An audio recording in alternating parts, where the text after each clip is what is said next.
All right, welcome back to Bye Guys Crypto Show, episode 7, where mania rules, caution rules. We play the fools for your viewing pleasure. I'm Raff. I'm Jeff. I'm Stu. I'm Moose. And we are here to talk crypto all day, every day. It's the American way. It's here to stay. We are going to slay, man. I'm telling you what, we have just had the most remarkable week of our lives, of this entire program. We can't wait to tell you all about it. And as the title of the show indicates, we are the buy guys. We will always be the buy guys. But sometimes, on occasion, when the moment strikes, we become the sell guys. and boy, it feels good. It feels good. So before we get into that, let's talk about the state of the markets, the crypto markets, just kind of, creeping along. Jeff, take it away. Yeah, thanks, Raff. Feels good to be a sell guy for once. Don't know what this feeling is. It's very foreign to me, at least.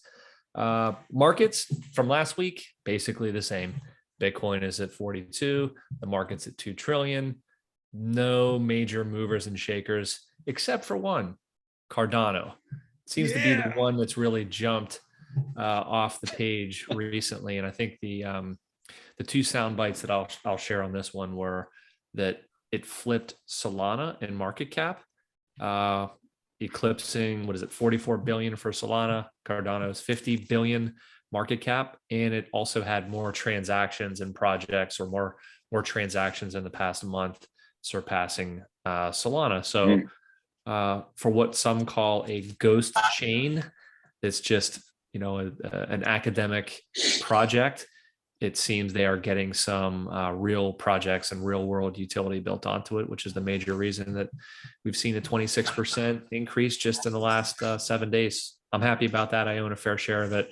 I've been waiting for this to do something. It's nowhere close to an all-time high, which was, I think, around 275, maybe 6 months ago. But good to see some green. Anybody have any comments on the market, or are we good to move on?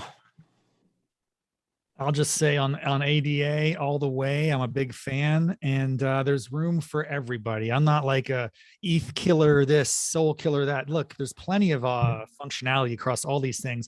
I'll just say this one nugget, the number, I don't know the nuggets. I don't know the numbers, but I did hear by multiple sources something about like SolC and Solana. I'm sorry. What am I talking about? Rafferty. I'm talking about Ethereum. That the fees they've recovered, the gas fees, like I want to say tens of millions of dollars over the past couple of days. Relatedly, Cardano's doing, equal or, high number of transactions, and it's like $40,000 for all of that stuff. So the gas stuff is, I just think that's inevitable that something's going to start creeping up on Ethereum, because, you and I and everyone that is in the NFT world knows it's the most painful thing to think you're getting a good deal, and then you're like, oh, it's only $2,000 with gas included. Yeah, it's absurd. So yeah, I think that's going to be interesting to see how that unfolds. Anyway, that's so all. The question is, can it overtake it before 2.0, the ETH 2.0 transition? It's kind of a race.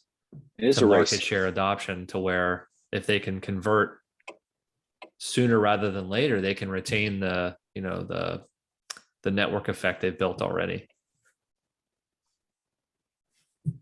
All right. And Moose are just excited to jump into the NFT. I can see that they don't even want to talk about the markets. It's so boring now. We have one more serious topic before we get into our absurdity, to talk about our sell guys experience. So Mike, I'm going to transition this to you. Nice. No, and it is serious business, and I think on the banking side, it's more of a marathon and less of a sprint, and that's what we're seeing. I think on some of those chains, that a lot of people are sprinting, try to get to a finish, but it's certainly more of a marathon style.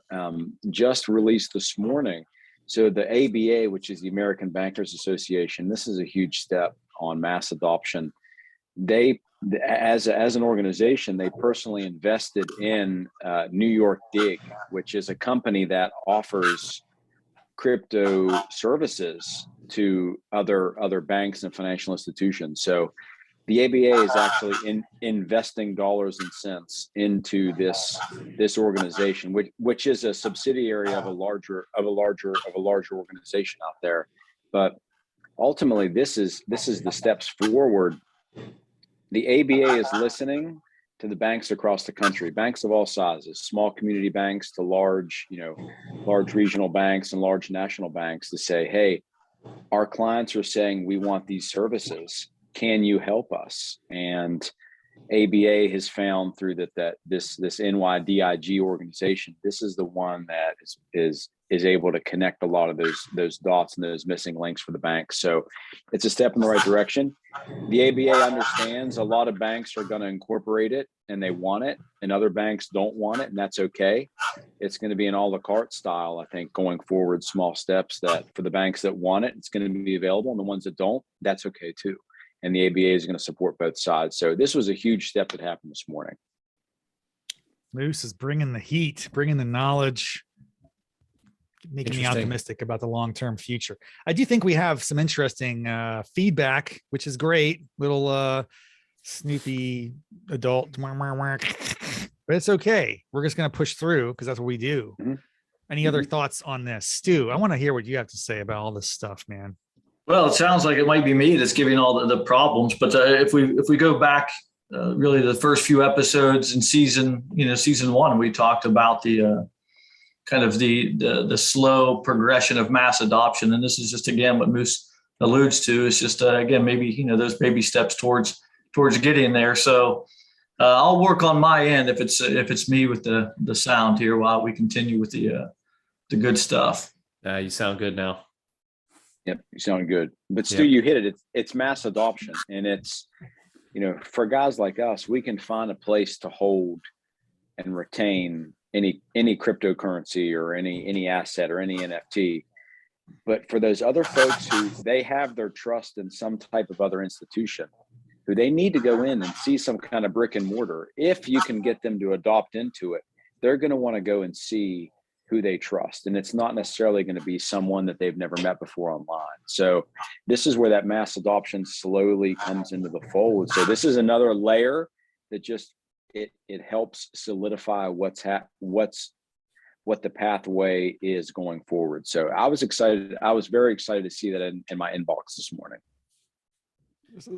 Not as excited as we were this weekend.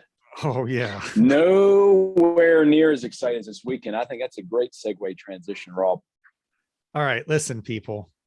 Since day one, the buy guys have been through thick and thin, through peaks and valleys, accumulate, hodl, long-term. That's the game we play. We have fun with it, but we're not here. We're not, day traders trying to like hit the peaks. You're right. And accumulate the valleys. We don't think that way. We're long-term. But I got to tell you, the NFT game, it just got that itch. And then suddenly that's all we've been focused on as a group the past 3 or 4 months, like insane amounts. And it all started back in May with I got into V Friends. I got into Crypto Zoo. We were trying to, before the show, like walk through the progression. But any of our wallets now are just polluted with this bizarre array of characters, cartoons, history projects, doodles, whatever it is. It's a really fascinating thing to see. And one project in particular that I have to take credit for this, because it could have been bad credit. I mean, look, I was taking some blows from you guys over the past month. Yeah. Alpha Girl Club. So I'd heard about this. I don't know exactly how, through the grapevine, got a little buzz on it. I hopped into the Discord. It seemed like a cool group. It is a growing and exciting dynamic community, women empowerment, mental health. They are legit. They are a powerhouse in a sense. They got a lot of like now big names coming to them. But, we got in on that mint. We all became whitelist members. We were in the Discord, talking it up. And it really was an interesting evolution of the project. I mean, it was fascinating. We decided we want to get in on this. We like the vibe. We're going to get to know some people, and it'll be the first time we ever get a whitelist project, and we'll see what happens with it. Right. It seemed like some promising potential. We get in there. They first thing that they did, well, 2 things they did that kind of, I think, maybe lengthened the fuse before this thing really took off the past week. They extended or increased their mint size from, I think, something around 6,500 to 10,000. And then they increased their mint purchase from 3 to 4. This is about the time Moose got to know us. We got him into the mint as well. And we all aped in and we got our 4. So we each had, between the 4 of us, we decided we're going to go in as a pool of resources. We're in this together. Buy guys or die guys. We're going to do it. We got in there. I think the mint price was 0.08 and we each got 4. And we bought one each, right? We all got about one. Is that right? We got 4 each, didn't we? Yeah. It's kind of being facetious. Is we had 16 total. We had 16 alpha girls. And I have to say, I even bought a few on the side because I'm a big fan of the project. So we had, but between the pool of resources that we put in this thing was not insubstantial for us as a team. And it was like the 3 musketeers plus 1 musketeer. And so it's 4 musketeers. Bottom line is it kind of was just, kind of piddling along. They were getting people here and there. They were, slow and steady, right? I got to respect them because there were times when I thought, I just don't know what the future is here. Are they going to be able to sell out? But I got to give them credit. They kept really trying to promote, to pump. And what happened? Well, 2 things happened, ladies and gentlemen, and we're going to take credit for it right now.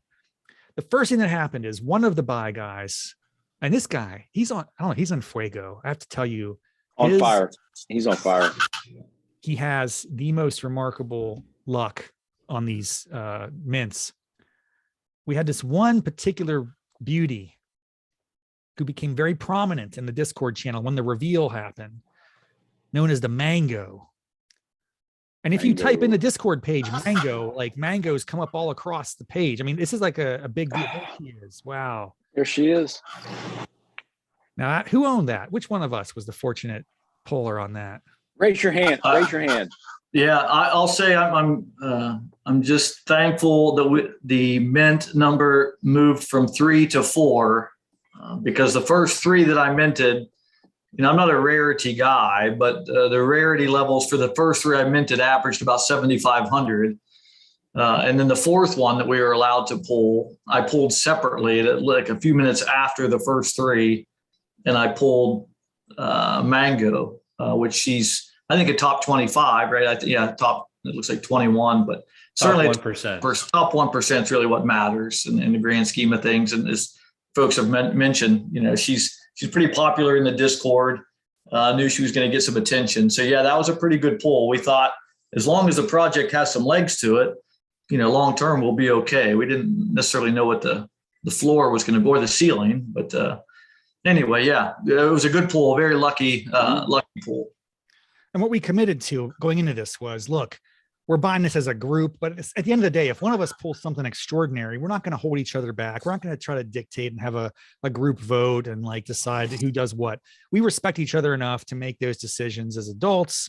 We're in it for the team, but we're also ultimately just wanting to trust and let each other do their thing. And Stu had a couple moments where he thought at first, maybe we'll, put it up for 10, put it up for 5. We had no idea. And he was, thinking it through. The project, however, I'm going to tell you right now, history is going to demonstrate this. When the history books are written about the Alpha Girl project and what sparked the fuse that ignited a rally of something you've never seen or witnessed, or certainly none of us had experience as a part of it. It happened. I don't even know. When did you put it up for 3.5 and you went to bed and you woke up and it's like that triggered it. Cause who bought this thing? Guess who?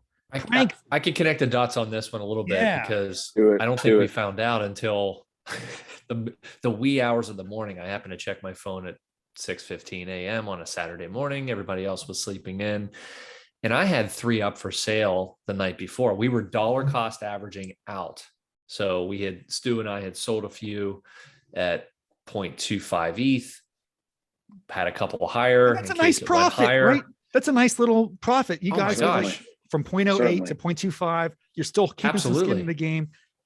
Nothing wrong with that. Yeah, we pulled a couple out off the table. And then before I went to bed, I had listed one at over half an ETH, I think 0.58 ETH, and 2 others that were still for sale.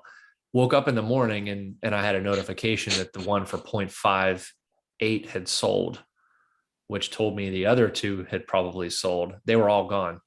So then we woke up in the morning, started to send the text threads out, noticing that everything was just fire sale and the floor had quadrupled overnight because Pranksy, who until recently didn't know who Pranksy was. Just kind of shows my age a bit, but apparently some really influential DJ that collects NFTs, that this was one of those that he collected that sparked an announcement in the Discord that sparked people speculating, and it just drove the price absolutely through the roof. And this mango sold for 3.5 ETH overnight. I was able to. We did okay on it, boys. We did okay. I sold a few of mine, and I went to bed, I think Saturday night, trying to post. I thought it was a reach, because I think the floor was around 0.5 or so. And I was like, I'm going to put it up there, 0.87, Sidney Crosby. Let's do this. And I went to, and I, lo and behold, next morning woke up, it was nabbed. So I was thinking, this is remarkable. And like things tend to do, it's an ebb and flow, and we kind of ride the wave. And I just got to tell you guys, when you were selling at 0.25 or 0.5, and ultimately the floor went almost up to 1, I think it got up to like 0.88 or something. It was very, very high at a certain point. Some people kick themselves. Oh, I made a mistake. I should have held. Listen, we made the right decision. I'm very proud of all the work we did. We stay level-headed, no emotions involved. This is the right choice. And the project, again, as projects tend to do, ebb and flow. I think the floor is now close to 0.3, and that's fine. And it's going to continue. They've got a sustainable community. They do, Twitter conversations routinely. I'm aware that they are active. And so you talk about what is a project that has legs? I think they do. But we made the right decision in terms of getting a little bit of profit out of the experience and learning and trying to, and for the first time selling on OpenSea, that was an experience. And by the way, Stu, walk us through that. That's a bit of a revelation, because that was it a 12.5%. That kind of bites, right? I mean, that kind of like takes a bite out of your profits, right? Yeah, I know that we sold for 3.5. Jeff and I had sold some for about a little over 0.6 to almost close to 0.7, and it was clear when we were having that conversation in the morning that quite a few, at least 0.3 or 0.4 ETH was not there. I mean, so I still have yet to go in and kind of take a look exactly how much they zapped you for, but it was a healthy number. Yeah. And that does lead me to like OpenSea is just making hand over fist. It's unbelievable. And it's great. Good for them. Good for them. But I just think there are some competing marketplaces that are starting to emerge, because they're starting to challenge this notion of the real dominant. It's just the nature of any industry, right? You see that everywhere. But listen, that was quite an experience, but it was only it just was like the start of the weekend, right? So we sold between the 4, and then Moose had a couple you threw up and you sold there. So we still have a couple of their skin in the game, still in the Discord, still members, but we got some nice healthy profits collectively. I want to say probably close to 5 ETH. I mean, maybe something around that if you add it all up. And that's pretty remarkable for 4 guys who don't really know what they're doing on any given day of the week. So it was happy for me, because I got us into that, and I thought, maybe this one will go, maybe it won't. It's when it did, it feels fun to say, yeah, we were there since September when they first opened the doors. But that was only the start of and it really, Saturday afternoon was like the continuation. And this was the Candy marketplace reveal. And that was quite a moment. They didn't really have a drop time. It just said sometime between 1:30 and 3 or so. And eventually it came online. Who wants to handle this and talk us through some of the shenanigans? I mean, I think we're all fairly familiar with this one, but we had purchased, I'll take a stab and you guys just jump in. We all try to get packs, these card packs in October, right around the World Series. We bought for $50 a piece during the drop. Raff got, I think, 10. Stu and I got around 3 or 4 a piece. Mike got in for I think it was the icons, the uncut diamonds. Yep. There was all-star packs, so current players and all-stars, and then there were prospects.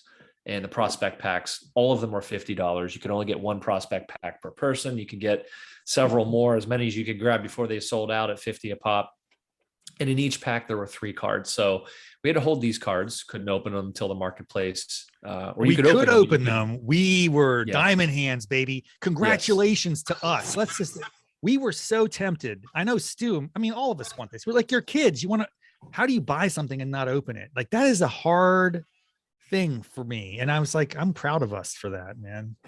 So here's at our $50, since we did not open them, they were more valuable because other people did. So obviously the supply decreased in the amount of packs that were available, and people wanted to see what they got in them. Yeah. We didn't touch that for 3 months. So if you look at the current pack prices on the market now. While you're looking that up, I'm just going to give a quick, I don't want to be a mean guy. I'm not someone who's negative in any way, shape, or form. I just think this marketplace could be a little more user friendly. Whatever, it's all working out in the long run. You got it. Yes. You got it pulled up. Okay. Totally fair. So these packs now for the diamond icons, the future stars, are now $670 per pack. Yesterday they were $420, $430. Yeah. Which is a little disturbing. And then if you do the other style of packs, let's do the icons, either the all-star packs. The floor for those are currently $1,340 per pack.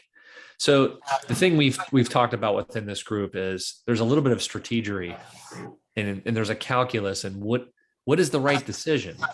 Do you keep the pack unopened and sell it as is, $1,300?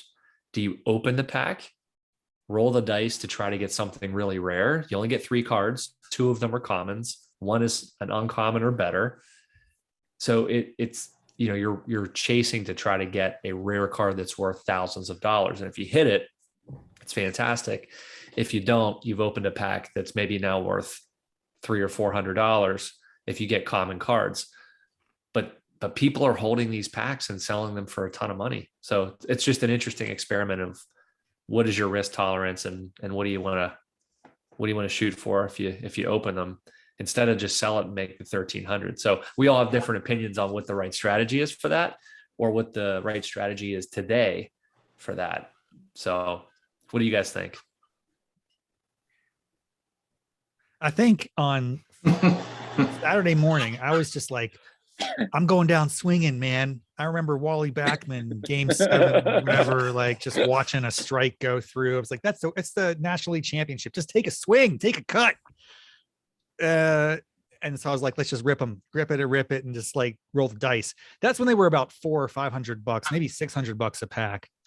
And then I got a call or a text, like people were hoping I didn't make a bad decision. Like sometimes I'm prone to do. Raffy, please tell us you didn't do anything with those. Like, no, I'm too late. I was too lazy. They texted me on Saturday or Sunday, and Stu called me up kind of nervously. Are you sure you want to open those things, buddy? I'm like, why not? He's like, because they're now over $1,000. Like, what? Okay, let's take a time out and think it through. So now we're just I am sitting on 10 unopened packs. I believe Noah sold a few of his back, right? 700 or 800 or something. Stu, have you sold any yet? Have you sold 2 for? I sold 2 for $850, and 1 of the rookie packs for $430. I mean, that's genius. Look, again, just like the Alpha Girls, you sell as it's on its way up. There's nothing wrong with that, because what could happen? It could crater any moment. It could just tank and go down to a still sizable success, but nowhere near what it is now. Stu, where are you standing on this? You have how many packs? 2? I have a few packs left. Yeah. Are you gonna sell? That's it. Yeah, I'm gonna probably sell 1 and hold 1 for eternity. That's kind of my mindset. I like that. I like that. I'm holding in my account, or until it crosses $2,500, and then I'm out. Okay, that's good. Set a threshold. I'm just kidding. Price. There's a again, we went in as a team. There's a strike force. If you think about the Marines, we're trying to take a base, and we're all going from different angles. For whatever reason, the day that I logged into this thing, and I don't even know how, and you guys, it's all coming like a flashback, right? It's coming back to me. You get on and you try to log on, and it was just like a spinning wheel of death. And then for some reason I got through, and I just clicked my mouse as quickly as possible, and I got 10 packs. These guys got 2 or 3. The bottom line is we're all in this together. So we have 15 packs combined. 5 packs each essentially is how now, because Moose wasn't on the scene. This is like pre-Moose. This is like the last original Buy Guys mission. You came in on the but look how he's still smiling through it. right. He's still smiling. No, and I want to say, and I've said this to each and every one of you guys, I could not be more happier about this candy pack deal. Honestly and truly, it excites me. It makes me excited what you all are going through. So I had my one uncut pack and I sold it, and I have zero buyer's remorse. Zero. That was your first NFT.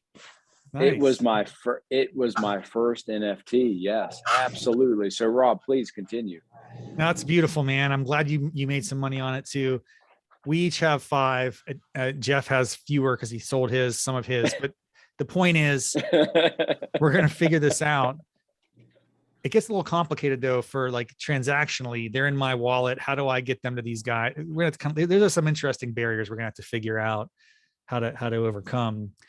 I'm inclined to just hold for a little bit longer. The other thing I'll say though, okay, to counterbalance this, I don't want to end on a sour note, but a couple things.